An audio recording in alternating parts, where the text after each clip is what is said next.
Voici un propos d'avion. Emmanuel Dutheil, c'est votre sujet du jour. On est en plein Dubaï Air Show, c'est le grand salon aéronautique de Dubaï. Airbus, là-bas, engrange les commandes. 366 appareils vendus en 2 jours.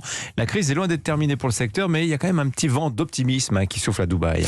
Oui, il y a en effet, sous le soleil d'hiver de Dubaï, il y a un petit vent qui réchauffe ce secteur de l'aéronautique. Ce secteur qui enchaînait les commandes avant l'arrivée du Covid s'est retrouvé à genoux en quelques semaines. Les géants comme Airbus ou Boeing ont dû, à la vitesse du son, réduire le nombre d'avions en production. Et pendant des mois, ce sont les annulations de commandes que les géants de l'aéronautique ont comptabilisées.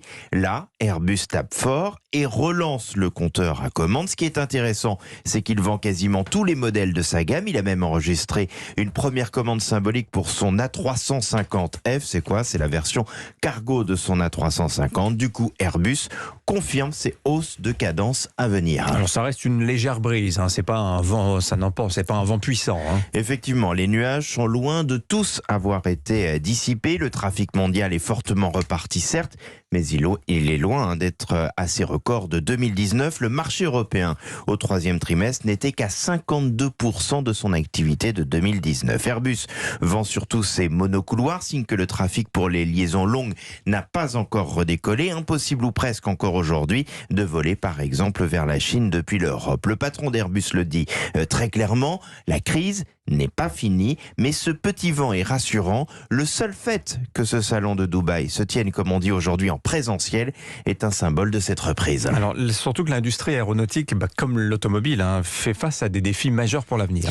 Absolument. Et ça, c'est une sacrée bourrasque qui peut emporter les acteurs traditionnels s'ils n'arrivent pas à innover. Signe des temps, Airbus présente à Dubaï une maquette de son futur appareil 0E, bien évidemment pour émission, attendu à horizon 2035. Cet avion volera à l'hydrogène. En 2035, justement, la moitié de leurs carburants seront beaucoup plus verts.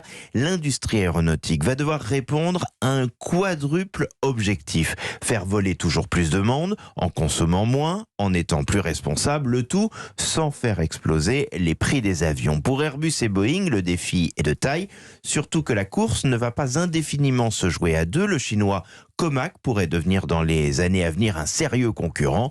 Quand on voit comment Ariane est passé d'un leader quasi incontesté à la pointe de la technologie à un groupe qui court aujourd'hui après SpaceX du milliardaire américain Elon Musk, on sait ce qu'il ne faut pas faire. Et ce qu'il ne faut pas faire, c'est se reposer sur ses lauriers et imaginer que ce qui paraît fou aujourd'hui sur le papier ne peut pas se réaliser demain.